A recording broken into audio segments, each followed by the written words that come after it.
Olá meninos, bom dia, boa tarde, não sei que hora que vocês estão assistindo o vídeo, mas vamos dar continuidade àquilo que a gente estava fazendo de maneira online, né? À distância, um novo modo de estudo nosso semipresencial, quer dizer, à distância, presencial não, à distância, devido às nossas condições, nosso isolamento social. Esperamos que vocês estejam bem, torcemos para que nada de ruim possa acontecer com ninguém de nossas famílias, nem com a gente, né? Então vamos dar continuidade ao capítulo 3 que a gente parou estudando. O capítulo 3 fala da Eurásia. Lembra que eu comentei com vocês? Já começamos a falar sobre o capítulo, já comentei com vocês sobre algumas características da Eurásia, que é essa massa continental aqui, que é a união da Europa com a Ásia dentro da mesma área territorial. A gente já falou um pouquinho sobre a Eurásia na última aula, mas só para relembrar vocês. Então, essa massa continental tem algumas características específicas. Eu dividi em duas aulas para a gente falar aqui. A primeira aula a gente vai falar sobre relevo e hidrografia, e na segunda aula a gente vai falar sobre clima e vegetação. Então, o que a gente tem como aspecto geral da Eurásia aqui? A gente tem países com maiores populações do mundo, a gente tem os países com as menores populações do mundo também, a gente tem as maiores e menores extensões territoriais na Eurásia e as maiores e menores densidade demográfica da Eurásia. Lembrando esse conceitozinho aqui de geografia, que densidade demográfica é a quantidade de pessoas por quilômetros quadrados, né? Então a gente vai ter grandes densidades demográficas aqui, principalmente no Japão e nas Filipinas. Então nós vamos falar um pouco sobre o relevo e a estrutura geológica da Eurásia. Como que é a estrutura geológica da Eurásia? O que a gente tem como características de relevo? A gente tem cadeias de montanhas, a gente tem planaltos, planícies e depressões. Então aqui a gente tem um mapinha aqui isométrico, que é um mapa de altitudes, que vocês já conhecem bem. Isso desde o sexto ano, isso aqui, quanto mais intensa a cor, maior é a altitude. Então a gente tem áreas aqui das cadeias de montanha, que é a Cordilheira do Himalaia, bem famosinha aí. A gente tem áreas de planícies, que são as áreas verdes, e a gente tem as áreas mais clarinhas, mais claras que essa e mais escuras que a verde, que são as regiões de planaltos. Tem alguns destaques aqui pra gente, a Cordilheira do Himalaia, eu já marquei para vocês aqui. Depois a gente tem o Cáucaso, que está no Oriente Médio, que é essa região aqui. A gente vai ter o Planalto das Arábias aqui nessa região. A gente vai ter os Alpes no sul da Europa. Os Alpes estão aqui, bem famosinhos, principalmente os Alpes suíços. E a gente vai ter os Alpes escandinavos, que está bem no norte da Europa aqui, certo? Aquele filmezinho de como treinar seu dragão é gravado nessa região aqui dos Alpes escandinavos. Os Vikings, né? Bem famosinho aí, essa região da Europa. Desculpem. Muito bem. Aí eu dividi aqui para vocês as formações em duas características aqui, as formações modernas e as formações mais antigas. As formações mais modernas, galera, como é que eu vou saber se é uma formação de relevo moderna ou antiga? Mas você não estava lá quando isso aconteceu? Claro que você não estava lá, isso vai milhões de anos atrás.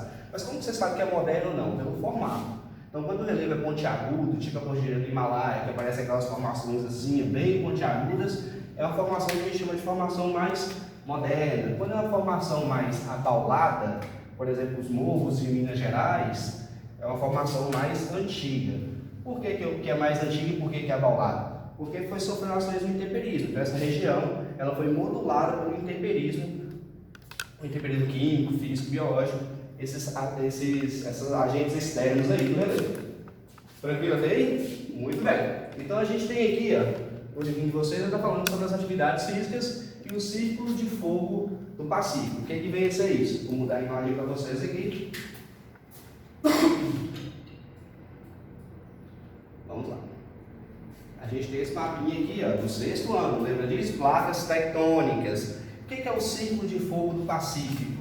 A gente tem aqui a placa do Pacífico, a gente tem a placa das Filipinas, a gente tem a placa indo-australiana e a gente tem a placa euroasiática.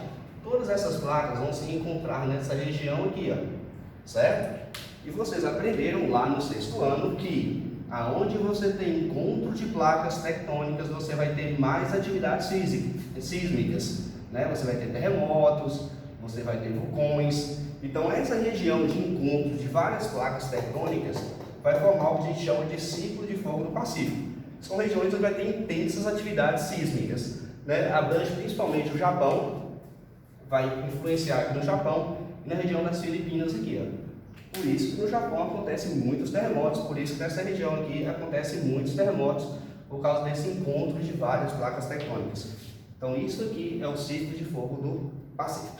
Tranquilo até aí? Muito bem. Para a gente finalizar, falar sobre a hidrografia da Eurásia.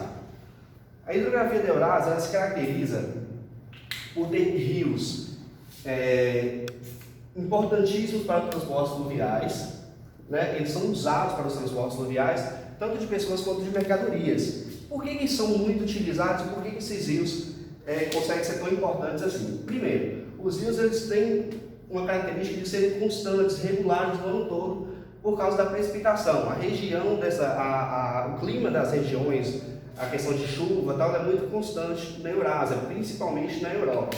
Então você não vai ter grandes secas igual no sertão do Brasil que vai secar os rios, por exemplo. Os rios eles são intermitentes.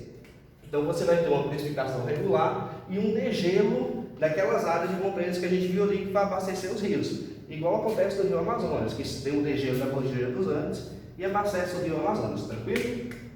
Uma coisa importantíssima que é bom a gente associar à questão do transporte fluvial é o surgimento das eclusas. O que são eclusas? É aquelas formas que você tem de transpor barreiras geográficas no rio. Vou fazer um desenho bonitinho para você lembrar do que é uma eclusa aqui.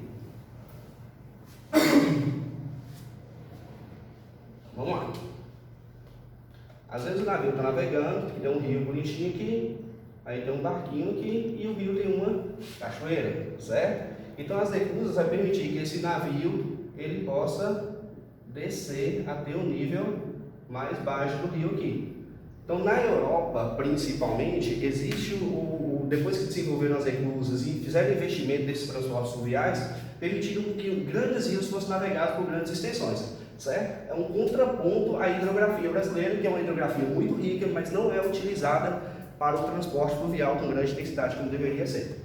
Bacana? Para finalizar isso aqui, para concretizar, vocês vão realizar as atividades da página 41 e as atividades suplementares do capítulo 3, questões de 1 a 6. Tudo bem, galera? Até a próxima aula. Fiquem com Deus.